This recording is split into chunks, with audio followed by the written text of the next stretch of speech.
Ladies and gentlemen, we have John Gruber here with us. I mean, like, I'm just as shocked as you are. I mean, this is quite the treat. John, thank you so much for joining us. Um, How did I get here? I don't know. You just kind of popped up. I, Me and Hartley were planning to do this. That's why I'm saying I'm shocked. Hartley and I were trying to do this episode, and then all of a sudden it says John Gruber's calling in. I'm like, well, I think we have to take it, right? I mean, I feel like we yeah. have to. Where am I? You're on the MacRumors show, man. Thank you so much. Well, We're that's fun. Yeah, we're gonna talk a little Mac stuff, and I guess we could probably just jump right into it. Have you been using macOS Ventura quite a bit? No, not really. I mean, I have it on a spare machine. My there's lots and lots of little features, right? There's like the Oh yeah, like the family shared account for photos and stuff that you have to kind of get everybody and all your devices all on the latest. But I'm not, because I haven't gotten the rest of my family on the latest stuff. So it's like, how am I going to test that? So really no, except for, of course, famously system settings, which I've been kicking the tires with all summer. So I have not moved my main machines to Ventura. I just did that recently, and first off, the system settings I refuse to. Like if I have to go into the system settings, I like try to close my eyes and navigate it because it's so horrendous in my opinion. But you win some, you lose some. But I think the main topic that I wanted to touch on, and I wanted to get both of your opinions. Hartley, have you moved to your main machine with Ventura yet, or is it just I me? did very, very tentatively yesterday. I thought I Oh, need to give Stage Manager a true chance on the Mac, in day-to-day work, and see how that comes out. And today was my first full day using Stage Manager in Ventura properly, and I quite enjoyed it, that's actually. that's where I was gonna go with this. I've been using it so I've had Ventura on since day one, but I totally forgot about Stage Manager on it. After we posted our video, I literally forgot about it, and I did not turn it on until yesterday. And I used it all day, and I completely forgot that I was even in. Like I like it. I really like it on the Mac. Because my mind, I don't like all these windows kind of floating behind each other, and then seeing your cluttered desktop, and like I really like that I can just Command Tab to another app, and it just slides it on in, and I'm only looking at that. Sometimes for multitasking, if you need to do, then it becomes an issue. But then you can make your little pairings and stuff. So, John, have you had a chance to? I mean, you've tested it before, and any interest in the future with that? Yeah, I think it's not for me. Okay. I think on my show at WWDC, I think it's sort of what Federighi actually said, which is if you're really happy with the way Windows are managed in macOS and have been forever, then don't worry about it. This isn't going to get in your way. And I think that's me. Yeah. It is. The fact that it's not on by default, I know some people take it as condemning it, like, oh, they know it stinks because it's not on by default. If it was no, but I actually think that for something like this, and when a platform is as at this point ridiculously old as Mac is, right? It's Right. decades old, and it's going to be here. Like we kind of have a sense now of where, zooming out to the big picture, it's going to be here for decades to come, right? The Mac has been around forever. It is probably going to be here for the foreseeable future, and it is the way it is, and you can't disrupt the way people manage their Windows with something major by default. So I don't see that as a problem. And then for me, I am sort of a dozens and dozens of windows, and they're all stacked up on my desktop, and I'm fine with that. And I don't really see it as a mess because they're all hidden behind my frontmost window. But that's It's true. I've got my way of working with Windows. I do think, as an interface nerd, though, it is fascinating how Stage Manager is so close to being the same feature on iPad and macOS, and yet because iPad and macOS are so different, it comes across feeling so different. Absolutely. I was just going to say, like, I was going to ask you guys, did you use it on iPad OS as much? And, you know, did you have the same feelings? Because you're right. It's weird. Like, I don't want to use it on the iPad, but I do enjoy using it on the Mac. And to touch on what you said earlier about the Windows, like, it was never a problem for me. But then once you experience Stage Manager, it becomes like, oh, okay, I didn't realize how much I enjoyed this more than having, like, all of those windows in your face. Even though they're hidden behind the one you're using, it's just like, I didn't realize that clutter bothered me until I had it available to just be one app center stage. For me, what I liked was being able to just contextually see those apps in that shelf on the side was something that I didn't really expect to enjoy. It was just being able to see, say you've got the Messages app in that shelf, you can just see the message pop in there. And it gives you a little bit more contextual awareness in a way that different spaces don't on the Mac. But when it comes to the iPad, I think that's where things get messy because they feel so similar and yet so far apart. And I think that's possibly the central issue, in that if Apple had committed to giving the Stage Manager experience on the iPad a little bit more like it was on the Mac, I think there possibly would have been a little bit less criticism for it. But they've tried to go in this sort of third direction, making it a much more distinctively iPad-like experience. And I'm just not sure it feels anywhere near as finished as it does on the Mac. But of course, you know, as John says, it's a much more mature platform, so it's building on the windowing system that's, you know, been matured for decades at this point. I think one of the weird things about it is Apple has obviously decided over, you know, the last 10 years to not make iPad OS a clone of macOS, or, you know, it's a distinctive third operating system that is still, to my eyes, you know, much closer to being a version of iPhone's operating system, right? It's the name change when they started calling it iPad OS and not just a version of iOS. It's sort of eyewash, right? It's just a name. You can kind of see it still is the phone's operating system, but it's obviously, since they've given it that name, iPad OS, it has a bunch of these features that are specific to the bigger screen of iPad. But I think that at the highest level, the most interesting thing is they've added this Stage Manager feature to both Mac and iPad, and it's all new and it's quite different.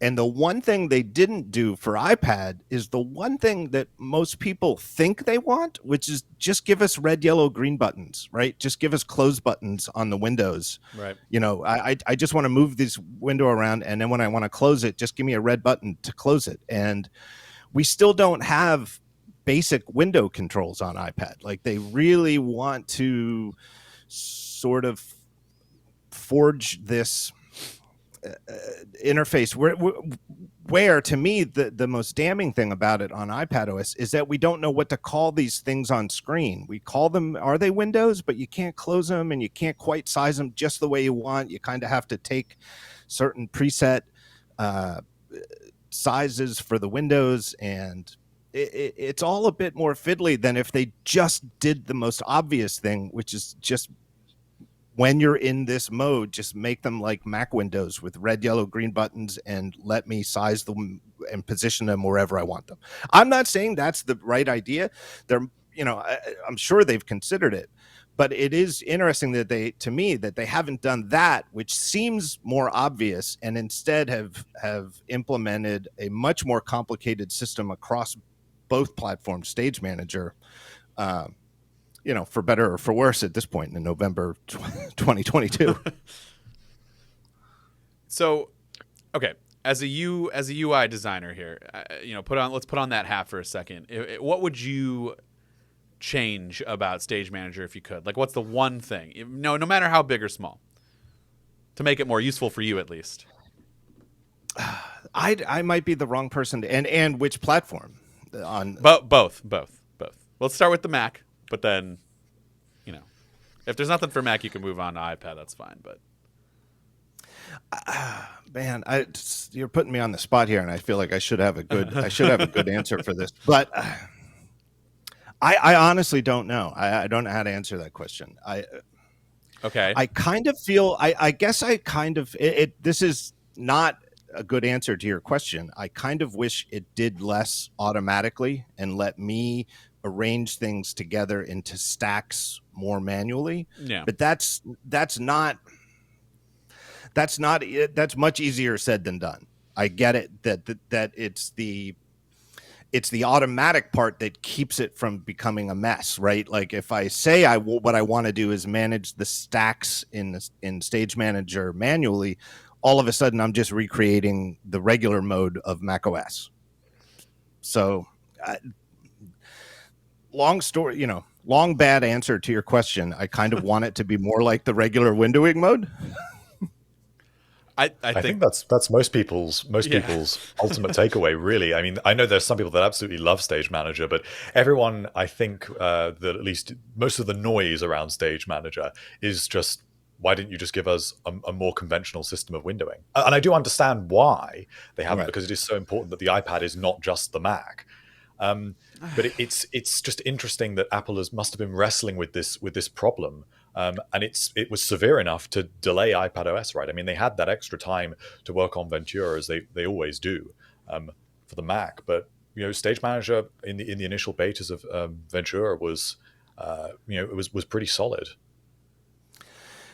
Apple's never going to say it because they're not going to admit it. But the fear for us on the outside is that they've gotten too clever by far, right? That's always the fear with something like this, is that there is no grand master plan inside the company that explains why Stage Manager is more complicated than it seemingly needs to be, right? And why it's not just, hey, just give me a more Mac-like windowing mode where everything gets a red, yellow, green button, or just the red button, right?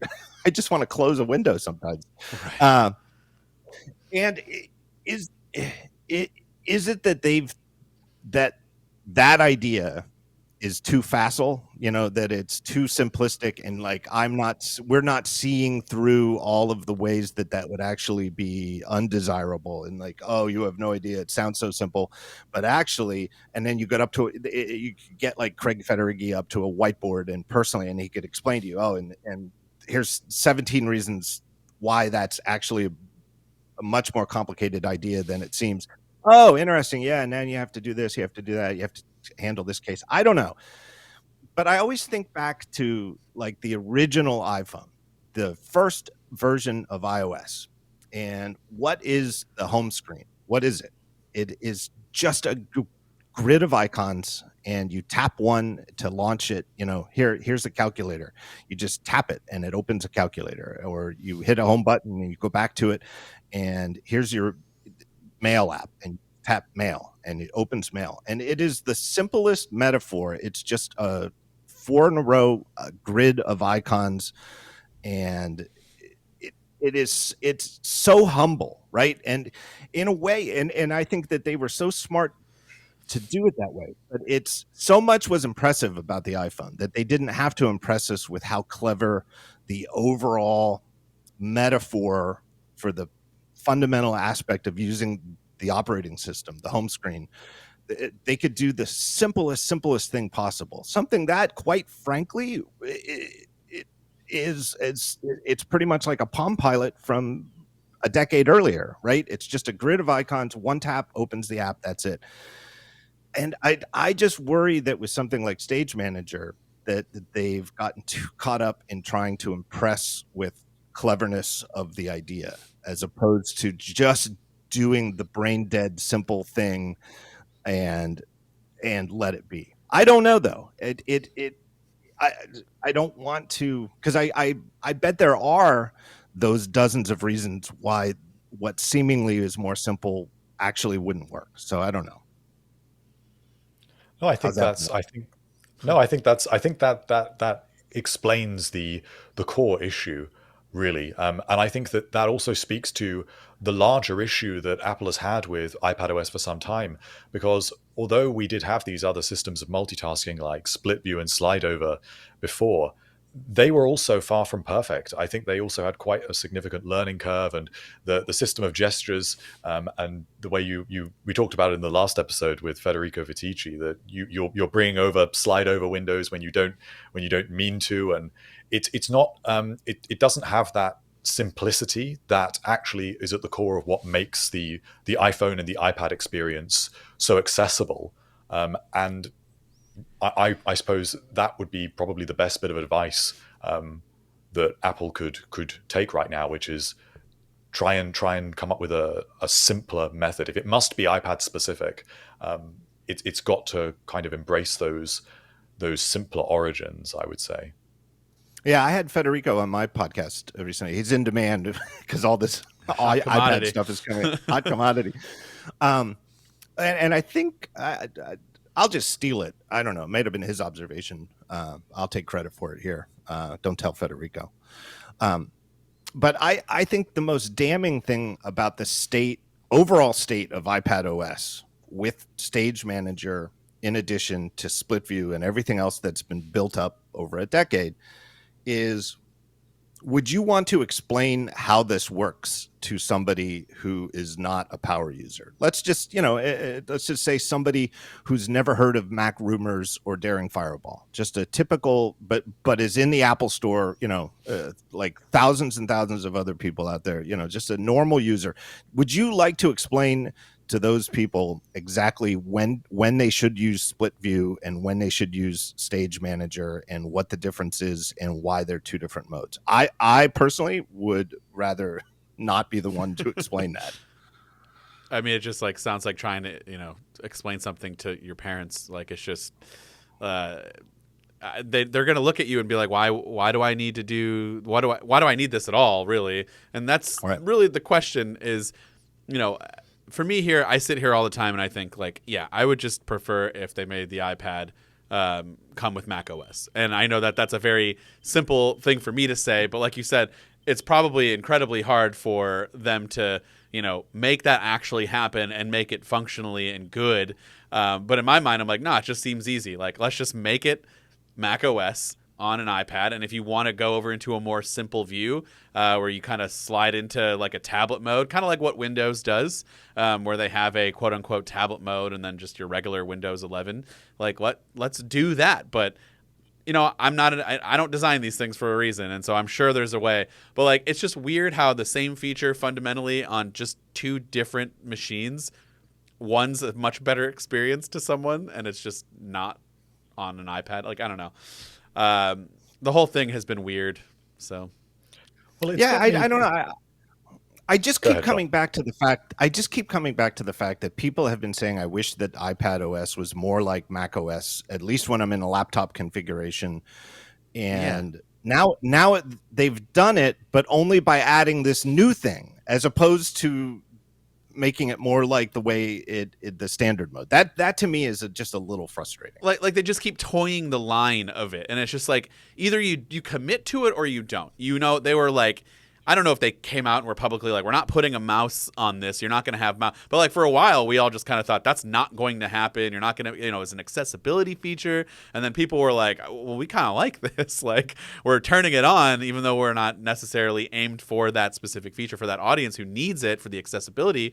But we like using this. So why are we not getting this? And then they just go for it. They give us a keyboard with the trackpad on it. And it's well, if you're going to do that, start committing to the rest of the thing. You can't just give us one thing and then still not change the part that actually needs to be changed the most.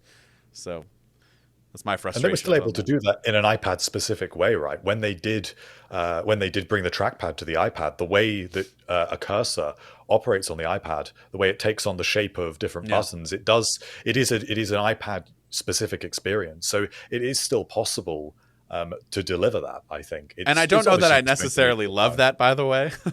Right. But, you ever use Sidecar on an iPad? Then you kind of see what macOS does look like. And it's in my mind, it is kind of clear that it cannot be 100% macOS. It does. There does need to be a few changes that kind of makes it, still like an iPad. And I think the cursor might be one of them where I'd be begrudgingly you might have to find a different solution, but I don't know if I full on want it to be the standard Mac OS cursor, because it always seems to get kind of lost for me in there. I don't know.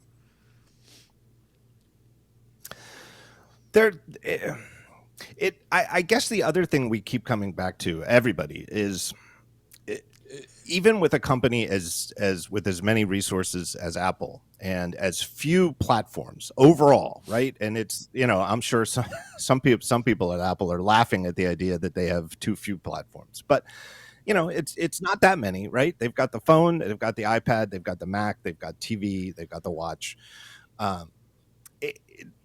We just keep coming back to the fact that even Apple can't, to me, the difference in their priorities shows, right? Like we would not be having this conversation about a new feature on iOS. Like there's nothing on the phone that is as conceptually confusing is too strong a word, but it's like conceptually mushy. It's like the lines for defining what Stage Manager is and how windowing works and when something is a split view versus a Stage Manager view. It's all just a little conceptually mushy, and that just doesn't happen with the phone because they have this relentless focus that this is the most important platform for the company, and we need to keep going with these ideas until they're crystal clear and sharp. And it's the iPad that always sort of slips through with close enough, And the Mac, I think, gets away with less attention because it is so traditional, right? And so the Mac doesn't need the attention, whereas the iPad is the one where we're like, it still feels like they haven't nailed it, right? Well, I think with the Mac, it also kind of shows where it works both ways, because as much as we're talking about how the roots of iOS are in this very simplistic and kind of ingenious system of the home screen, it goes to show with Ventura that when you take concepts from iOS, I'm now moving on to the system settings overhaul. It goes to show that if you apply that same brush to the Mac, it also doesn't necessarily work. And I think it's just dangerous when you're messing around with platforms that are so mature, and I do slightly worry with the redesign that occurred with Big Sur and with system settings that we are approaching a touchscreen like interface for the Mac very slowly. And I'm not sure if that's a good thing. I mean, it may never actually be for a touchscreen, but even just for the sake of making it visually consistent. And I worry that comes at a cost. Well, I hate to keep going back to 2007, but I will. And when Steve Jobs introduced the original iPhone, and we now know we have, like Ken Kashenda's book. I forget what the title of his book is, but it's a great book. He's the guy who did the iPhone keyboard and wrote a book about developing the team that developed the first version of iOS.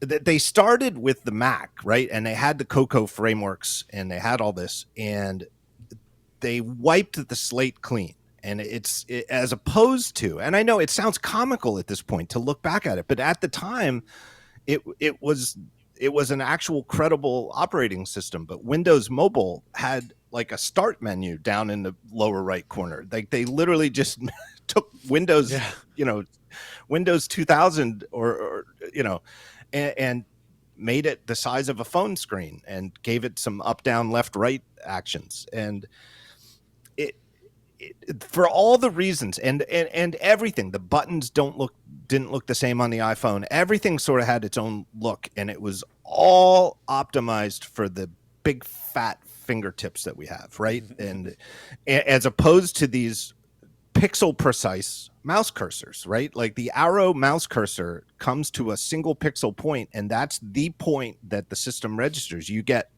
pixel level precision with a mouse pointer, and with a finger you don't. You get something that's equivalent to like 40 pixels or 80 pixels of on a retina screen, 40 points, whatever you want to call it, but the size of a fingertip. So it would have been a disaster for the iPhone to have the Mac style interface, right? Because you really literally could not have used it properly. You wouldn't have been able to precisely select things that you'd want to select or to click buttons, tap buttons you wanted to tap. The inverse can work. You can put the iPhone interface on the Mac and have this interface that is designed for less precision on your precision windowing interface. But it doesn't sit right? I can't look at. I don't think system settings in Ventura is a disaster. And that's why I haven't written extensively about it on Daring Fireball. Like last year, I wrote quite extensively about the proposed. Well, it wasn't even proposed; it was shipping. But the new Safari tab interface a year ago. But I went really deep on it, and I thought it was well worth my time. And if I had any small role in Apple's decision to, you know what, let's revoke this and let's go back to the tabs that we had, I'm happy that I did. I don't know, but it was worth it to me because it was so clearly the wrong way to go with tabs. And I don't feel that way about system settings. I don't feel it's that bad. But the thing that I can feel certain about is that it's not better, right? There's the traditional system preferences that we've had for 20 years. They've clearly redesigned everything visually, all of it. They really did wipe the slate clean.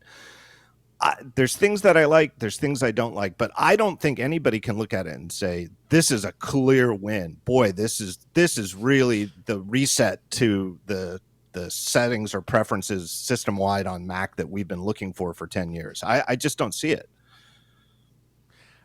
It's not. You're right. It's not like the worst thing ever, but it's one of those things where I just thought it was unnecessary. Like it was fine before. If you wanted to clean up some things, make it a little bit easier to find at a surface level, certain things that maybe you thought back in the day were not going to be a popular setting that people were going to go to, that's fine. And maybe you got to change a little bit of the icons and make it a little bit visually different. That's fine. But this is just looking at my iPhone on a different app, and not even I would honestly prefer just a mirrored version of the iPhone settings app at this point over what we have. So at least I know what's going on. That to me is the part that's a little, what are you guys really thinking there? Because it is sort of like the uncanny valley where at a glance, like if I just took this interface back to you a year ago and showed it to you guys now, you'd be like, oh, I see what this is. This is a Mac at a quick glance. 10 seconds, you'd say, oh, I see, in the future, Apple is going to make the Mac settings look like iOS and iPadOS settings, right? At a glance, you can see that. But once you really drill down and look at it, it's not, right? So if you are intimately familiar with the iPhone settings app, and then you get your first iPad, it is very, very familiar, right? Because it's effectively the same app at a different size, but they're in the same, the panels are in the same order. The things you can set are, mostly equivalent. And when they're not, it makes sense for which device it is that it's not equivalent. The Mac, they're not the same. So I honestly feel that going on that uncanny valley theory that it was better that system preferences was totally different than iOS settings because it was different. Things that are different should look different. Whereas now it looks so familiar, but they're in a different order and there's way different capabilities. And to me, I don't see who that's helping. So to me, the power users who were intimately familiar with the old system preferences, now all of their familiar habits and locations are gone, and the people who aren't as familiar, who might be helped by that, are given a false sense of similarity, like, oh, this is like my iPhone settings, but no, wait, this is different, this is in a different location, oh, and these are totally different options, blah blah blah. I'm not sure it's helping them either. That's what I think. I think what concerns me about system settings as it stands, in a way that doesn't concern me about Stage Manager, is that because it's not a catastrophe, as we're saying, Right. it's a lot more easy for Apple to just leave that as it is. Whereas Stage Manager is clearly going to have to go through some form of iteration, at least on the iPad. I would be very surprised if that's just left as is now. But they can very easily leave system settings as it is, and I think that would be a shame, because if you're just replacing something for the sake of it, it's not a complete experience yet. Well, the other thing too that's a little funny about it is that there are views that don't animate that could animate, right? When you Yes. when you drill down hierarchically in iOS, you've got your top level, and then you drill down, and every time you drill down into the hierarchy, the view slides over to the left. And it again, I'm going back to 2007, but it was a fascinating, you could even go back to 2001 with the iPod, right? Where it was the iPod's way of saying, hey, you could put 5,000 songs onto a hard drive in this pocket-sized device, but how in the world are you ever going to find anything? Well, by hierarchy, artist, album, song, and you drill, but as you did it, the views animated so that you kind of your brain picks up on that, and you just sort of get it. Oh, I get it. I'm going deeper into the hierarchy. It's kind of bananas that on the Mac those views don't animate in system settings. They just sort of snap into place, as you click. It feels more like using a web browser than using a native app.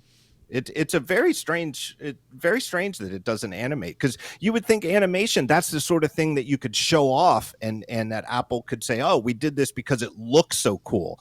That's, I guess, the other thing. That's the thing that I'm so frustrated by, is this does not look cool, right? It's like when they first showed Aqua, when macOS 10, was a public beta, and they're like, and Steve Jobs literally said that it's an interface so good you'd want to lick it, right? It's a lickable user interface where the on-screen buttons and windows and just the way that menus look, just the boring old menu bar you pull down, and it's like, oh, there's transparency and there's stripes.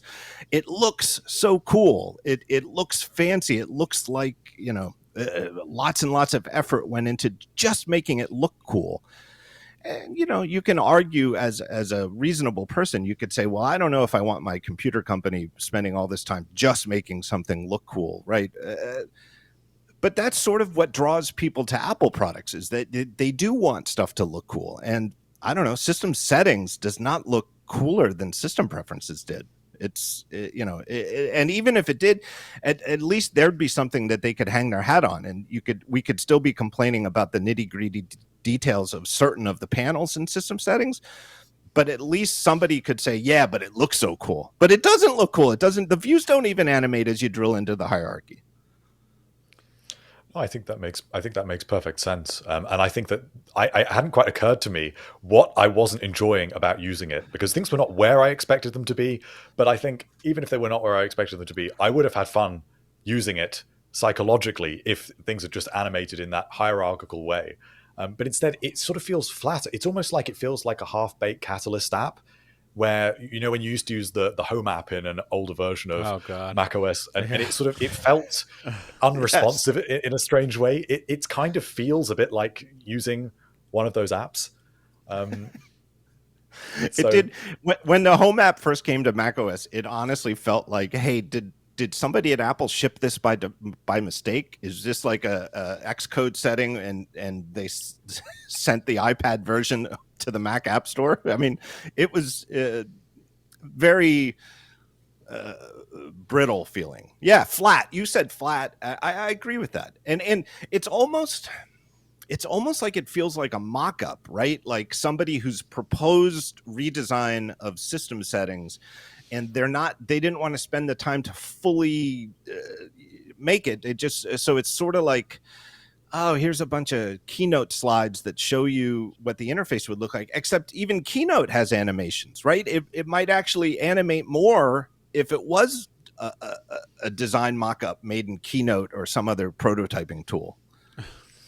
Well, okay. So speaking of some of those other apps, because, we did get some other features. It's weird. macOS and iPadOS, and actually all of the updates were just kind of like, like, yeah, there are a couple of key marquee features that you might be excited about depending on who you are. But, like, I personally, I like the improvements to the Mail app. I love the redesigned Home app, just, go piggyback off of the Home app. It's definitely much better on macOS these days as it used to be.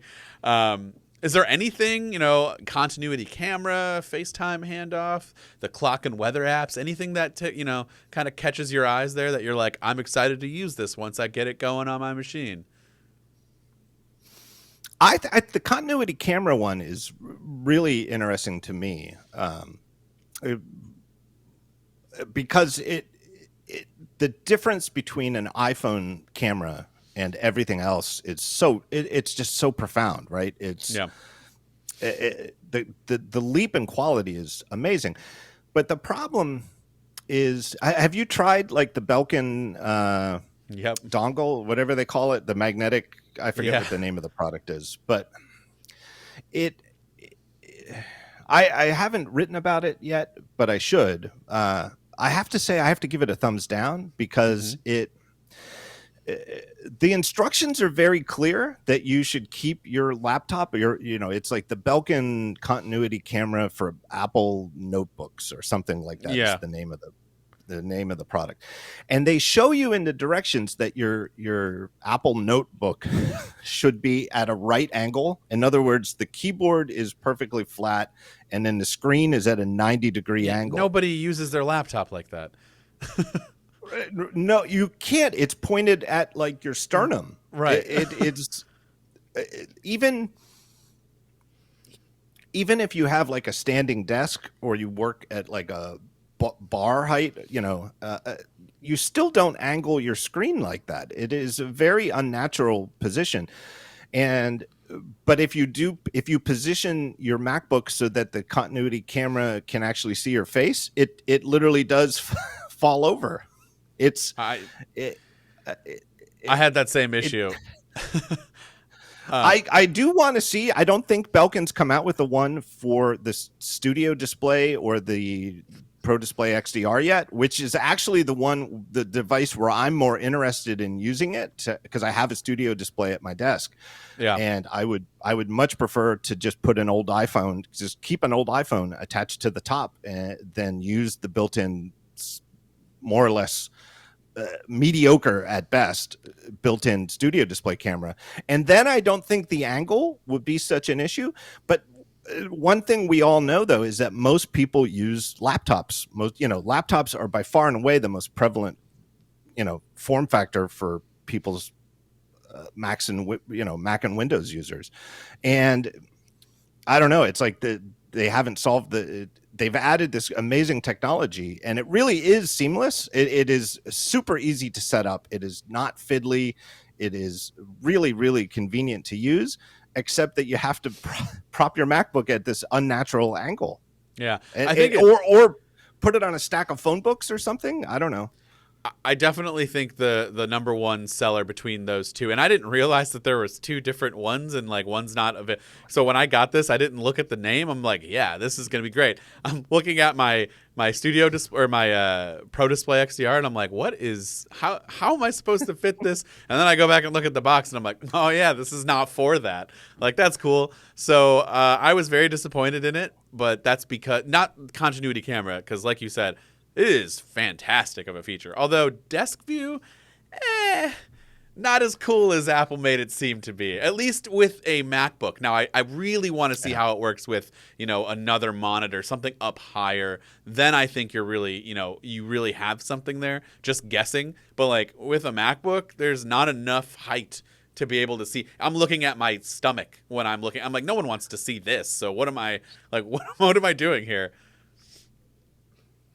Yeah, it seemed too good to be true, and in reality, it doesn't. It isn't nearly as slick or as polished as they made it seem. They made it seem like you're going to look like a professional YouTuber doing a camera down view. I thought I was going to replace my setup here because I got like a little stand here. Like, I don't need it anymore. I could just use my iPhone camera. Boom, we're done. No, it's not the case. Also, No, Dur- it's a great feature, but but it also reminds you just how heavy an iPhone is. Really, during the keynote, they were not using a MacBook, were they? They were definitely using a studio display. I think so. Yeah. They used a 13. Craig used a 13-inch MacBook Pro, I believe, the one with the 720p camera, on purpose. Well, yeah, okay. And that's exactly what continuity camera is great for. But I really do think, like you said, a lot of people do use laptops. But I think a lot of people these days, especially with work from home, they use laptops docked at their desk. And like when it's a video call, it's like, all right, I got to unplug this. I got to take the laptop. I got to put it down. If you have it closed lid, I mean, you're out of luck unless your monitor has a good camera. And, a lot of monitors out there really don't. So I think that's where they're really going to get a lot of people to use this feature, and I think that's where it'll be the most useful. But I feel like in that display where he has like the magic trick going on, or the cards or whatever, was that a laptop, or was that? I don't remember. I thought that at least at one point he was using a Pro Display XDR, because that got them out of the uncomfortable area of wait, why isn't the built-in camera good enough, right? With the studio display, they'd have to answer the question, well, wait, doesn't this is a brand new display with a built-in camera, why isn't that good enough? Whereas the Pro Display XDR has no built-in camera, so They can say, it's an easier demo for Apple to make, even though it's a $5,000 display. Hartley, any issues with continuity camera on your end? Have you used it quite a bit, or? I have pretty much the same takeaway, that the weight is an issue on MacBooks, but I think I would have been less concerned if the iPhone was more like the form factor of the iPhone 6. But I do feel that even though the iPhone is definitely going to survive that drop, it's still not a nice feeling when your iPhone is sliding along your MacBook. Right. But I don't know if I think people still will like the feature. If I don't know if maybe we're just being pedants by complaining about the weight. I don't know. I mean, it bothers me, but I don't know if someone that goes and buys that Belkin stand, they're not going to care about the angle. I think they're going to just hold on to their the wrist pads of their MacBook while they're using it, and just see how it goes. Sure, we could just be preaching for someone who doesn't like this isn't an issue, so like we're just preaching for no reason. But I don't know. Well, it's one of those funny things where all of these things that we have and we all take for granted in our daily life were all ideas from science fiction just 10 years ago or 20 years ago, right? And ubiquitous video calls that you could make at any time for free was literally a staple of science fiction for decades. And now we have it, and everybody's sort of annoyed by it, and everybody is like, another Zoom meeting. And it's like, we're angry at this amazing technology. But the other thing that we just didn't get right in our imaginations when it was science fiction was that we'd all be photographed from an unflattering angle, way too low, looking up your nose. Right. Nobody ever imagined that everybody is just going to look at almost everybody in the meeting is going to be shot from an unflattering desk height camera. I love when people could focus on my chin, neck area. Yeah. It's the most appealing part of everyone's body. That's what we go for. Okay. So macOS Ventura, what about the Mac lineup as a whole? We can talk about briefly, what we're going to expect in the future. But I do have a question about what you think about the Macs that have come out within the last year, in 2022. And even, we could do a little bit of last year too. Like, what's your favorite Mac? Because I got mine that I think I'm going to fight, take it down to the grave with me, because I think it's one of the best laptops that Apple has come out with in a long time. But I would like to know what your Mac of choice is and what your kind of favorite Mac that's been released over the last year or so has been. 14-inch MacBook Pro. Okay. And that's my baby. That's the thing that I have connected to my studio display upstairs. I absolutely love that it is a peer-to-peer technical sibling to the 16-inch, whereas for so many years, the 16-inch, or going back 15-inch, but the bigger version of the MacBook Pros had higher tech specs because it actually used the physical space, to have more of a active cooling system, quote unquote. Yeah. And could have more powerful video cards because there was the the battery to run it, etc. I love that the 14 and 16-inch now are just like, look, if you want the bigger screen, get the bigger screen, but that's all you're getting. They're technically peers. I love it. I think that the new MacBook Air is not from, I have the MacBook Pro. I love it. I think for most people, the MacBook Air that they introduced at WWDC in June is the best laptop for most people that anybody has ever made. It is. I'm not sure what to complain about with it. It's really my choice. That is I think it's just unbelievable. It is so good. It's so thin. Every time I pick one up or see one, I'm like, I cannot believe how thin this is. It's really bananas, and with no compromises, and or very few compromises, I guess. But it's just a great screen. It runs cool. It looks cool. It is so thin. I love it, and I think I could recommend it wholeheartedly to anybody. Hartley, I'll get into mine in a minute, but I do want to hear yours. What's your? No, I'm with John. I love the 14-inch MacBook Pro. For me, it was the MacBook I think a lot of us waited for an extremely long time, because it feels like such a fully considered package. It's giving you virtually the best that Apple can offer right now in terms of display technology. You've got ProMotion there, you've got Mini LED, you've got the ports that people have wanted for years. Even the black well for the keyboard is just great to look at. The shape of it, it feels like such a sort of fully considered experience in a way that other Apple devices, a lot of them maybe haven't felt for a long time, or are not quite so breathtakingly complete. And so, yeah, I love it. But of course, the MacBook Air and the MacBook Pro, they're really siblings that are catering to two slightly different but definitely connected audiences. So they go hand in hand. I mean, the MacBook line has clearly never been stronger. Right. I think so. Mine is the MacBook Air, but that's only because I don't have a 14-inch MacBook Pro, and I feel like I would love that, because the reasons why I love the MacBook Air are the reasons why you guys love the 14-inch MacBook Pro. I have a 16-inch MacBook Pro. I used that up until the Mac Studio came out. Then we got the Mac Studio, and the Mac Studio is great, and I do love it, but I'm angry that it takes me away from using my MacBook Pro, because all I really want is a powerful machine like the Mac Studio, like the MacBook Pro, and just to be able to take it with me wherever I go.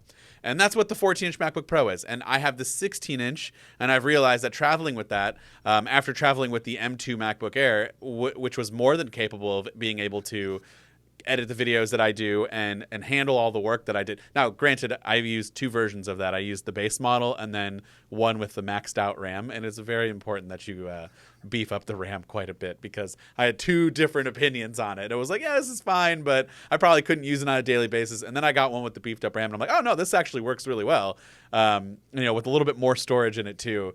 So yeah, I love the MacBook Air, but I really think the reason why I like it is because it is powerful, small, it looks great, and I could take it with me. But that's really just a 14-inch MacBook Pro is what's waiting for me, I think, in the future. So I'm super excited about the next generation of it. But unfortunately, we are delayed, which is what I want to talk about next. Mm-hmm. Why? What's going on? I was so excited, and now I'm very disappointed about the rest of the year. Well, I wonder, though, is it really delayed, or did we have unreasonable expectations? I feel like there's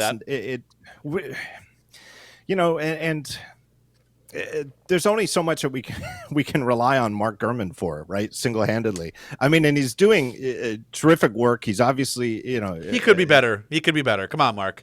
Step it up. I'm kidding. He's got terrific sources throughout the company, and I actually don't think, in putting on my media critic hat, I don't think he's overplayed his uncertainty recently, right? So, by which I mean in the rumor game, if you say, I heard that Apple is going to release blank in September, and then September comes and it doesn't come out, it's saying that, oh, well, it's late. And it's like, well, who knows if your source was, was it ever really planned for that date? I don't know. I kind of feel like maybe these updates aren't late, because I don't think it's clear to me that the M series chips are on a 12-month cycle. I think it seems like they're more on an 18-month cycle, right? It's only Apple's A series chips for the iPhones seem to be on that regular clockwork. Every September, there's going to be a new generation of iPhones. It seems like the M series chips are more on an 18-month cycle, in which case we're not due for updated MacBook Pros, right? And we probably won't get M3 MacBook Airs until this time next year, right? Instead of June, that they might be more of like a October, November thing. We'll see. And how much of this is impacted by COVID over the last 2 years, and the way it's disrupted work, and the way that it is still, to literally in the news today or yesterday, disrupting the supply chain in the manufacturing in China. Who knows? I'm sure it's a combination of all these things, but I'm not sure that they're late. I kind of feel like once a year is probably too aggressive for our hopes for MacBook updates. Well, I mean, and what else can they really do to make it, so that people want to upgrade to it? Yes, the M2 is a good chip, but like, I'm willing to bet that the M2 or the M1 Pro and the M1 Max versus the M2 Pro and the M2 Max, most people out there probably be like, yeah, I'm still good. Like, I'm still fine. I don't need to, what else are you really going to do? It's when we start looking further down the road, OLED displays. Maybe we can finally get some sort of, connectivity that's not Wi-Fi. It blows my mind that still hasn't happened. It's 2022 and I can't take my laptop with me and use cell service. Like, it's a whole other discussion for a whole other show. But it is curious though, right? Because it's not like other laptop brands don't have built-in cellular options. Apple is the conspicuous exception. And the other thing that's obviously conspicuous about it is, as opposed to like Lenovo with ThinkPads or Dell or companies like that, which of these companies that makes highly regarded laptops is also a preeminent cell phone maker? It's Apple, right? They obviously know cellular technology and cellular modems as well as anybody in the world, and yet they're the one company that doesn't make laptops that have cellular connectivity. It's at this point, it's so long where we've been hoping for cellular options for MacBooks that it almost feels it's like you just tried to blow it off here as a topic on the show. It's like old news, but it's worth repeating. It's really unusual, right? And who's most likely to do it? Professionals, people who can who travel a lot, who need to connect while they're outside their home or the regular office or a known Wi-Fi network, and they have the budget. Obviously, looking at iPads, it would probably be $150 extra upgrade, just hardware alone, to get a cellular version, plus $50-ish a month, for a plan. But for some business users, that is a no-brainer. How many people listening to this show right now would just buy it at a snap of their fingers if the next MacBook, if the only new feature was, okay, we've added cellular? People would be over the moon, ecstatic, happy. That would be a major feature. And I did not want to blow it off. I just thought, for the sake of time, because we could spend hours on this. Because it goes into the territory with Qualcomm and the legal issues Apple's had. I would hazard a bet that if it wasn't for that, maybe we would have seen Qualcomm modems inside a Mac. But now, we're waiting for custom modems, which, it seems like that's very much Apple style at this point. Yeah, I think it's kind of the modem version of the Silicon story, where Apple's MacBook designs were hamstrung for years because of the thermal characteristics of Intel's chips. And they finally solved that by switching to their own chips. And I kind of feel like that's what we're waiting for with the modems, is when Apple can just ship their own modem and not pay Qualcomm and stay out of that entire messy legal fight, I guess. And it'll all make sense eventually. But who knows? This might be the sort of thing where I come back on your show 5 years from now and we're still talking about it. I hope we're still running strong 5 years from now. That would sound great. Yeah, I mean, so those are, that I do agree with everything as a whole when it comes to the future Macs. I am disappointed, but like at the end of the day, when you really look at it, does it make sense for Apple to unleash a new MacBook with just a chip upgrade and a couple of, smaller memory ports, some of those speed boosts that aren't necessarily sexy to marketing, but like to us nerds who really want to get the faster ports and the faster RAM and SSD the M2 speeds, iPad Pro is calling there. Yeah, it's basically the M2 iPad Pro all over again. What's the marketing for that? Although, if anyone could market anything, it's Apple. They still made the M2 iPad Pro.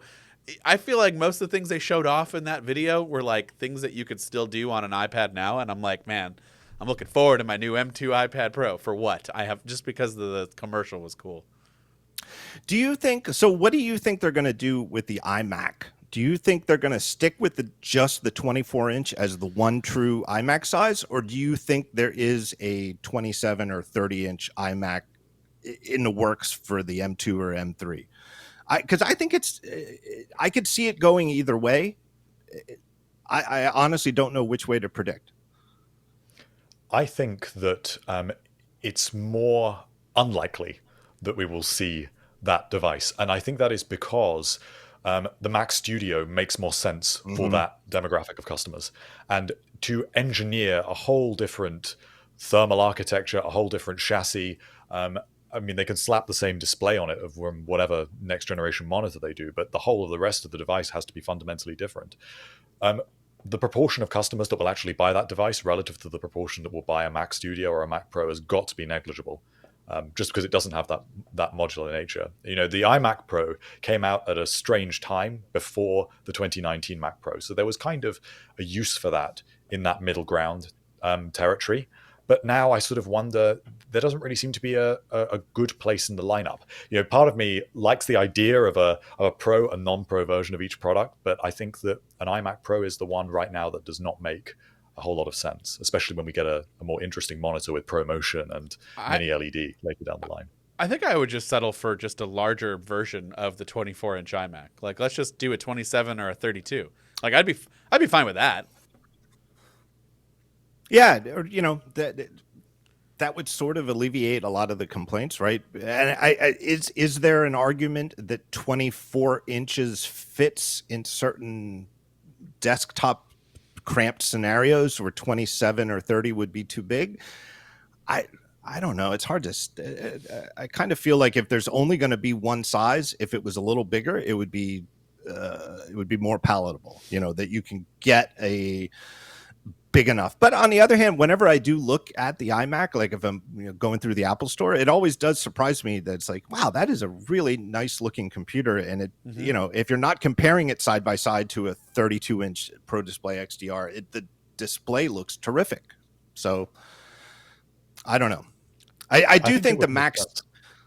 I think basically the Mac Studio answers so many questions that we've all had for years, right? It's exactly like you said, where it gets that, you don't need an iMac Pro anymore. Just get the Mac Studio. Or you don't need a beefed up Mac Mini. Get the Mac Studio. That is the beefed up Mac Mini that you've been asking us for.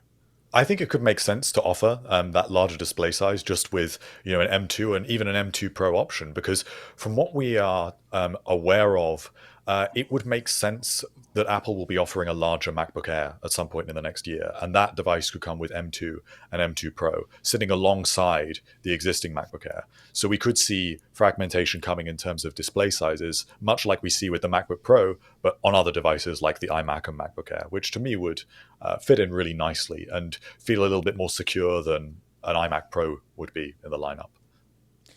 Yeah, I was just gonna say that I loved the MacBook Air because I thought the M2 gave me the better performance than the M1 that I was looking for short term, quick little edits on the road.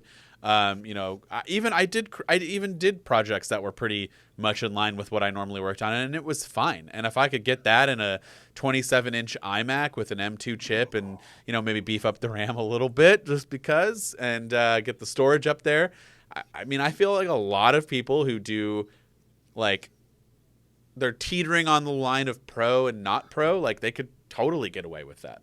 And it looks fantastic, fits the aesthetic of like a modern office that you'd want. And so, yeah, just maybe up the screen size a little bit. And I think you're fine with not doing a pro. The real pro, like you said, would be the studio. And then whenever this Mac Pro is going to come, because, right. At this point, I'm just holding my breath, but I don't think it's coming. I don't know what, it's coming, but when? Like they passed their transition time for the whole lineup. So I don't know. I thought it was coming this year.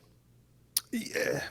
That is interesting because they said when they first introduced announced the transition to Apple Silicon, they said we would transition by the end of next year, I think was what they said. And so they've obviously missed that. But at the same time, back in, when did they announce the Mac Studio? Was that? It was like March, right? April or March, right? Yeah.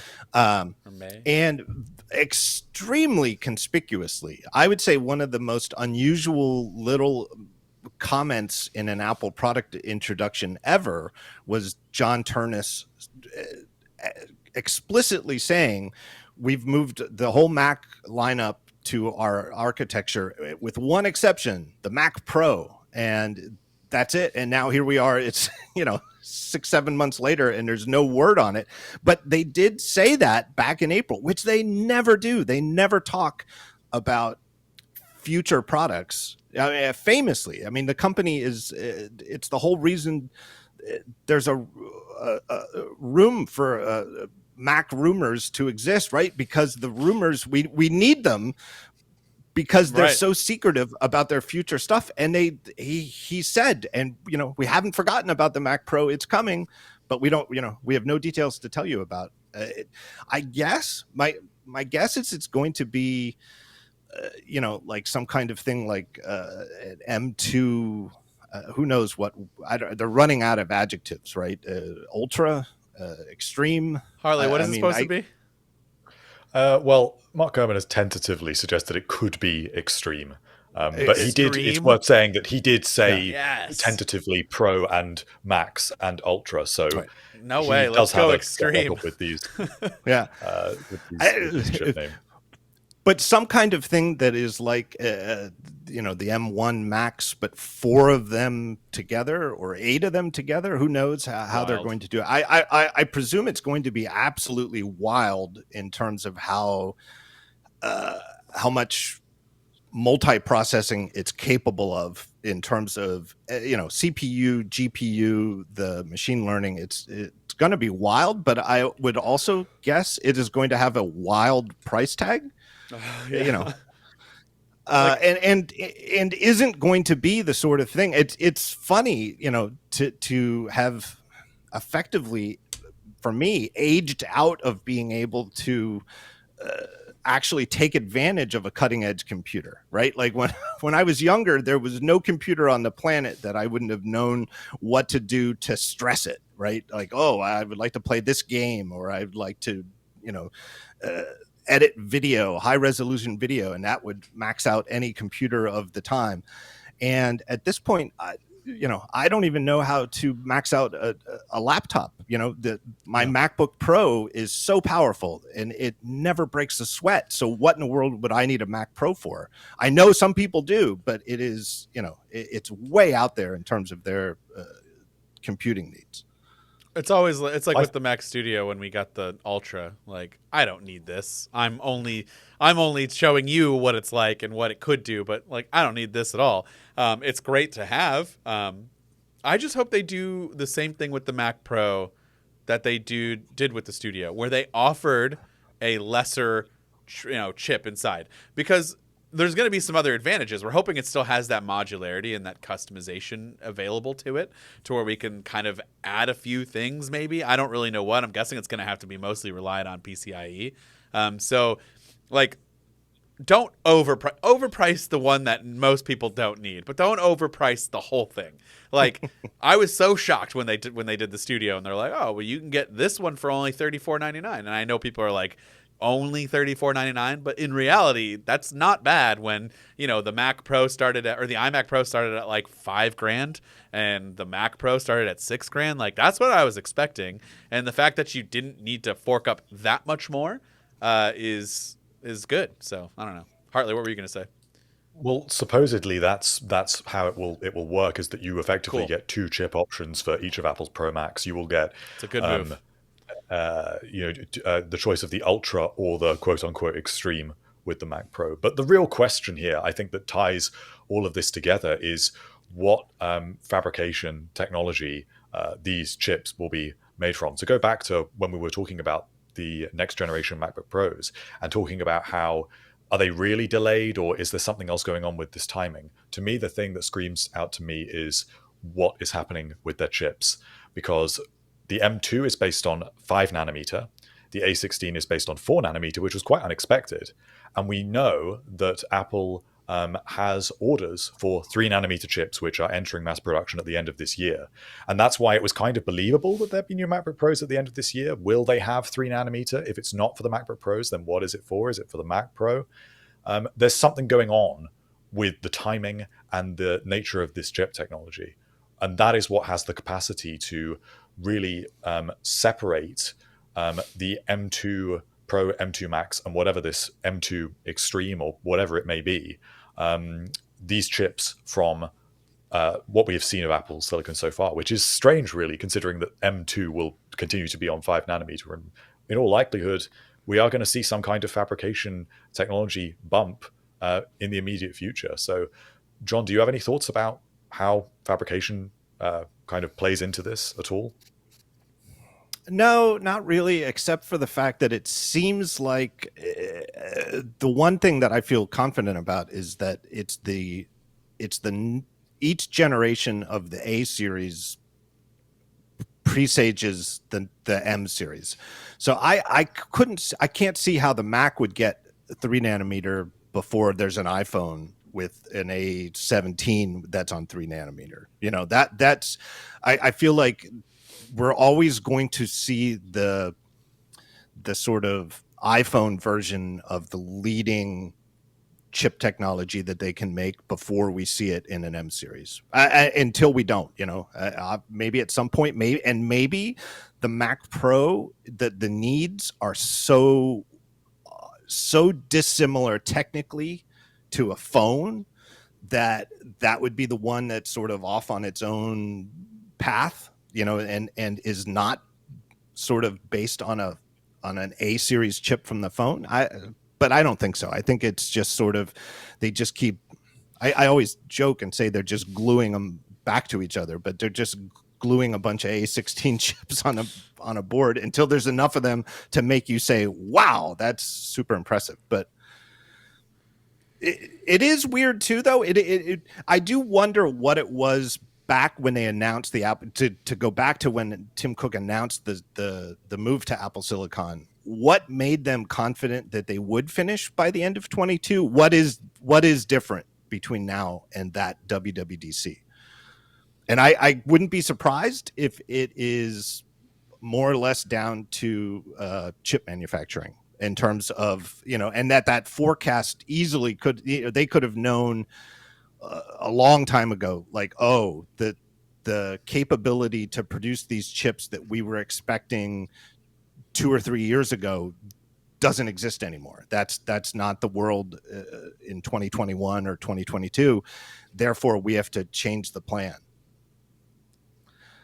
Yeah, I think it's all very exciting. It's just, you know, when we're gonna get there is the real question. And I mean, I don't know. Do you have anything else to add to the whole future of the MacBooks? Any of you guys? Not the MacBooks, just the Mac lineup in general, before we wrap it up. Well, I still think that the most exciting thing is the Mac Studio is effectively the Mac that we enthusiasts have been asking for ever since the Cube went away, right? Mhm. Like the Cube was what we wanted. We just didn't want it at that price, and we didn't want it to suffer manufacturing defects and cracks. Right. But the idea that we wanted a desktop, a powerful pro level desktop, but that make it really small and cute and super fast and modular. Um, so to me, it's the most exciting thing is, okay, if you get a maxed out Mac Studio today, how much more needs do people have that makes a Mac Pro even popular or possible, right? That to me is what was so intriguing about John Turnus saying that it in the Mac Studios announcement last year was, if he hadn't mentioned it, wouldn't we all think this is the Mac Pro? If Apple hadn't mentioned it, we would have thought, oh, okay, this is the new Mac Pro, and Apple Silicon is such a game changer that instead of this big, huge desktop with these big holes and this incredibly complicated cooling system, it's just like two Mac Minis stacked on top of each other. That's the difference. And instead of internal expansion for modularity, it's all external over Thunderbolt and USB-C. That's the future that Apple sees for the desktop. I think you'd almost, if they hadn't mentioned it, we'd be certain that they weren't going to make another Mac Pro, but they said they are. So to me, it is the most exciting thing on the radar for the 2023 for us watching the company, is what exactly do they have in mind? Because there must be a reason for it to exist that the Mac Studio doesn't technically fill the needs for. Well, that and the Apple headset, I'm just saying, 2023, this is our year. Let's go. But comparatively, we know so little about the Mac Pro. I think that's also what makes it so fascinating. Is not only is it going to be the crown jewel of the whole, not only the Mac lineup, but also what they're doing with Apple Silicon.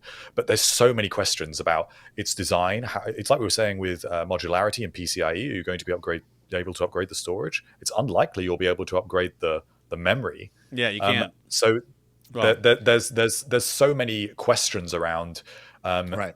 Every level of this device, that I think it could be one of the most sort of unexpectedly interesting releases of next year at this point, other than the headset, obviously, as you say, Dan. Well, yeah. Real quick, is it possible that they could figure out a way, and that's what's maybe taking a little bit, to that this does become a modular thing, but like, could you replace the whole chip?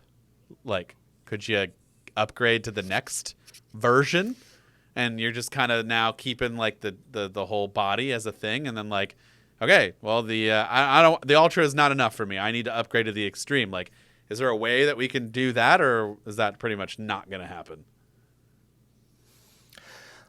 I don't think that sounds too un-Apple-like to me. Yeah. That they would, and if they were ever going to do it, wouldn't they have done it with the solid gold Apple watches, right? Because there were a lot of us back then when they were like, holy crap, these watches cost $20,000, True. or $15,000. And people thought like, well, but what if next year, if you bought the $15,000 solid gold one, you could take it in the Apple store and they'll, 48 hours later, you come back and they put the next generation chip inside. And it makes sense for the price, but it obviously did not come to pass, and it's not the way Apple really operates. Sure. What I would think is maybe possible, and again, I could be totally talking out of my butt here, but some kind of middle ground between SSD storage and RAM that's soldered onto the actual system on a chip. Is there a way that they could make memory expandable where the chip has X amount of gigabytes of RAM that you cannot upgrade? You have to specify it when you buy the machine, and it is the fastest possible memory you can access. But would there be a way to add RAM at like a secondary level where this RAM is not as fast as the stuff that's on the chip, but you can you could put half a terabyte of RAM in the machine or something like that. genuine innovations in computer architecture. Apple's ambitions are that grand, right? And so our basic idea that there's RAM and there's storage and there's nothing in between, you know, maybe fundamental assumptions like that are the things that they're going to upset or disrupt. I'd be down with that. Maybe is a better word. And and then you could be like, it would totally be right up Apple's alley, where if it is some kind of custom expansion card for RAM, you have to buy it from Apple and pay Apple's prices, and it's insanely expensive. But then there's going to be some people out there, data scientists who work on these massive things, or Hollywood visual effects designers who are doing these incredibly complicated renders where they're like, take my money, right? Yeah. It was a couple $100 on eBay for the same type of RAM, but I have to get it from Apple for $4,000. Let's go. Go ahead. Take it. Well, I think that is a good stopping point. John, thank you so much. It's been a great hour and 15 minutes or so. I wish we could go longer. But, I think everyone knows where you're at and where to read you and where to listen to you. But for those who might not, please go ahead and tell them where they can find you. I write a website called Daring Fireball, daringfireball.net. I'm also on, there's a social media service called Twitter. For now, at least. Yeah, it's starting to get some publicity recently. Yeah, I'm at Gruber on Twitter. Well, don't forget about the podcast. Oh, and you go to Daring Fireball, and I have a podcast there called The Talk Show. There you go. Right there, you can't miss it when you go to my website. Listen to the podcast first, listen to his first, and then you can come back to ours and do that on that. That'll be your weekly lineup, okay? Well, this was very fun. I can't thank you enough for having me on the show. It is so much more fun to be a guest on a show than to be hosting a show. I agree, actually. That's a whole other topic. But yeah, John, thank you. I really appreciate it. Thanks. Thank you, guys.